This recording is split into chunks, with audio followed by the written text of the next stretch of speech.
Scorpio, itong reading na to ay tungkol sa kung ano yung mga dapat mong isurrender para matanggal yung mga blockages sa buhay mo. Ang intention ko sa reading na to is makatulong. Pero kung hindi kayo willing pakinggan, balat sibuyas kayo, sensitive, wag na po kayo magpatuloy, no? Magpatuloy lang yung mga willing makinig, open-minded, hindi pikhon, hindi sensitive, no?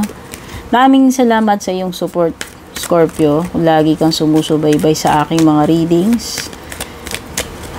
Don't forget to like, follow, or subscribe para sa mga bago. Shoutout sa ating mga YouTube channel members at sa ating mga FB page subscribers.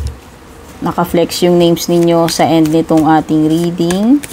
Regarding personal reading naman, kung balak nyo mag-book mag-inquire, dumiretso sa FB page ko or basahin nyo yung description, nakasulat dyan yung lahat ng details na kailangan nyo.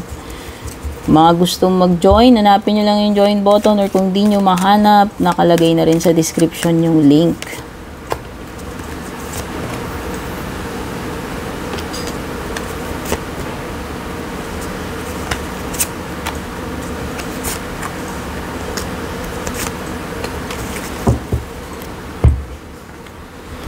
Ang unang dapat mong i-surrender is surrender your desire to control people. Ito yon, yung dinidiktahan mo. Tinatry mo silang baguhin. No? Being over-controlling can sabotage relationships. So, ayan, isang malaking blockage yan para magkaroon ng growth sa relationship. To more effectively achieve your goals, back off, regroup, and give the situation some breathing room. So, it's also,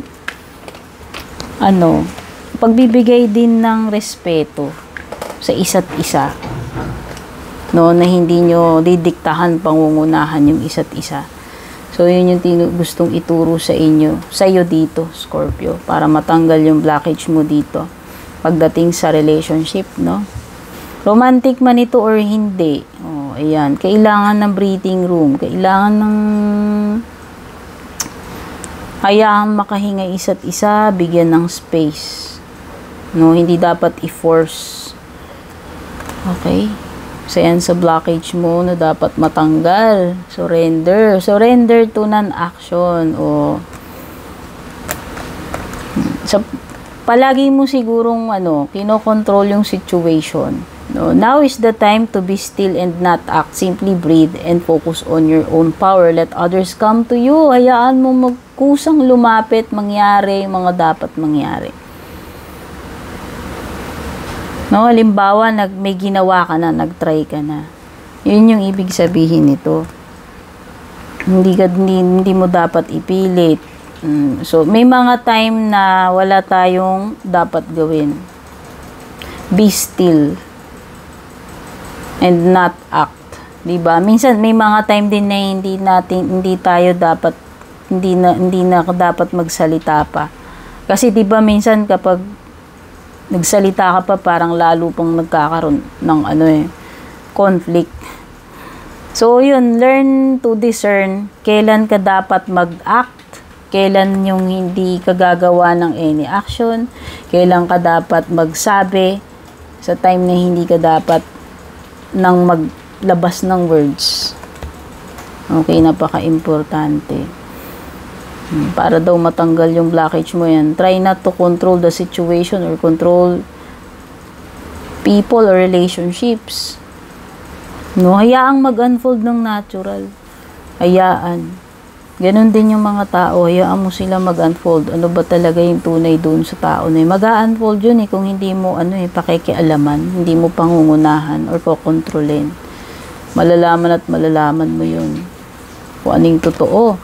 Surrender worry. O yan, isa to sa mga dapat i-release. Sa sobrang pag-worry mo, nakaka-attract ka lalo ng negativity. Tsaka walang makontribute sa iyon para makatulong sa sitwasyon mo. Para ka lang nadidrain, lalo kang nai-stress. Kasi 'di ba sobrang pag-iisip yung worry, sabi nga nila. Pag ginawa mo na yung dapat mong gawin at ganun pa rin, ibig sabihin you need to pray, ask guidance, help sa divine, kay God, no? Kasi wala naman mangyayari sa kaka-worry, ma-stress ka pa, tataas pa yung cortisol levels mo, magkakasakit ka pa lalo. Nai-stress ka, di ka makatulog, wala kang, di ba, wala ka nang, kumbaga, kinakain na nung pag-iisip mo yung time mo, yung energy mo.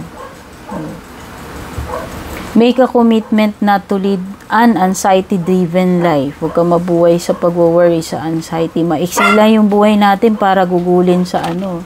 Oo, alam ko natural yung mag-worry, pero may mga time na ano. Ito yung ang sinasabi dito, yung OA. No? Yung OA na pag-worry. Hindi na siya normal. Sila ka na lang nag-worry. Okay? Pag ano, mag-pray. Ibigay mo kay God. When worries arise, breathe them out of your body. So, kailangan mo itong i-release. Toxin to sa'yo ano? Focus on the power of your heart and have faith that Spirit is guiding you always. Para ka lang nauupos na kandila sa pag-worry mo. Okay? Surrender kay God yung hindi kaya. Ganun talaga. Surrender to rest and sleep. Ayan na nga. Oh. Baka kasi lagi kang nag-iisip. Baka matagal ka na rin ganyan. Hindi ko alam kung gaano ka nakatagal. Mind, body, spirit mo, apektado nito eh. Diba? Oh, sa science, alam natin pag nag-worry tayo, tumataas BP, tumataas yung cortisol mo, stress levels, cortisol, stress levels equals cortisol. O ano mangyayari, tataas BP mo, tataas sugar mo. Diba? Hindi ka natutulog, ganun din. Tataas cortisol mo, tataas BP mo. Tataas sugar mo. Marami. Kaya ano yan, nakaharm mo yung sarili mo dito. Kaya dapat mo to i-release. Isa sigurong malaking blockage yan, magkakambal yan. O, kulang ka na sa pahinga, sa isip, sa mind, body, spirit, kulang ka sa pahinga. To prevent burnout, mag-slow down ka. Honor your need for quiet time and peaceful sleep para makarejuvenate ang mind, body, at spirit mo. Oo, baka mamaya nagkakaroon ka na ng mga health issues o hindi mo namamalayan yung pala ay dahil matagal ka ng stress, aligaga, uneasy, walang peace of mind. So, yun dapat mong i-realign, baguhin, i-release. No? Surrender comparisons with other people. Sa pato, mahirap din to. Oh. Bakit mo naman i-compare yung sarili mo? Lahat tayo magkakaiba ng blessings. Lahat tayo magkakaiba ng path sa buhay. Sa buhay na ito. May kanya-kanya tayong timeline, path. No? Yung blessing niya, maaaring iba sa blessing mo. Diba? Lahat tayo unique eh. Lahat tayo may sariling mga path na dapat pagdaanan. Unique bawat isang path. Kaya wag mong i-compare sarili mo. I-surrender mo yan, no? Ba't lumilitaw yan? O baka kasi may mga ganyan ka eh. So, tandaan, hindi makaka-resonate lahat dito. Collective reading to. Huwag ipilit. Hindi nyo ito personal reading. Okay? Keep your eyes trained on yourself, no? Bakit ka mag-aaksaya ng oras mo? Pansinin yung iba. Pansinin mo yung sarili mo. Paano mo may improve yung sarili mo? Hindi yung pinoproblema mo, bakit iba yung ano mo sa kanya, ganyan. Lalo lang magiging ano eh. Lalo ka lang nagkakaroon ng blockage. Oo.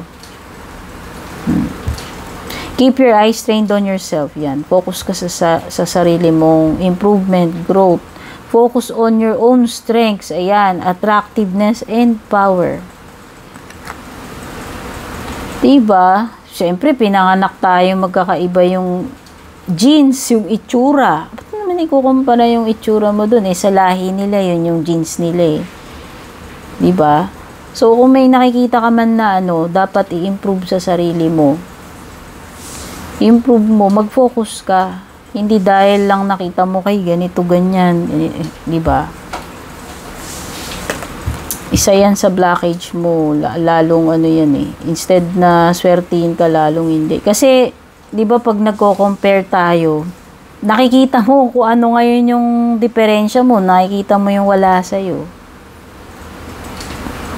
Okay? Napagkukumpara mo pa, hindi naman talaga dapat. Surrender to the wisdom of your body. Listen to your body's messages about a person or situation. If you feel physically drained or uncomfortable, be cautious. If you are energized and happy, move forward. Ayan. So, learn to, to trust your intuition. Ano yung wisdom ng body mo? Ano nafe-feel mo? Sabi dito, ano man tong mga messages sa'yo na sinisignal ng iyong body. Ano yun? Isa to, yung about worrying, about kulang sa pahinga, mind, body, spirit. Isa yan.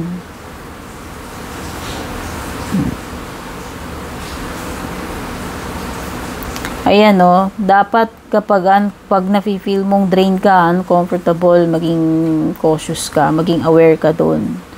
If you are, so mindfulness ito, pagiging mindful sa sarili mo. Mind, body, spirit, yan yun. If you are energized and happy, din yun. Magandang sign yun.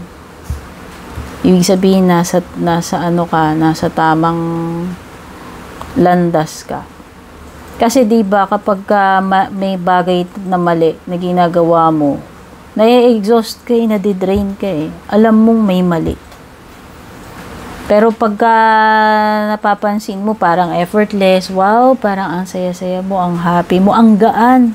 Ang gaan ng aura mo, magaan yung mga bagay-bagay. Ibig sabihin, it's a sign na tama. Maaaring good for you or tama yung landas na yung ginagawa mo. Okay, Scorpio, sana makatulong sa itong reading na to kasi yun naman talaga yung intention ko dito. Don't forget to leave a comment, palike and share na rin. Godspeed, babush.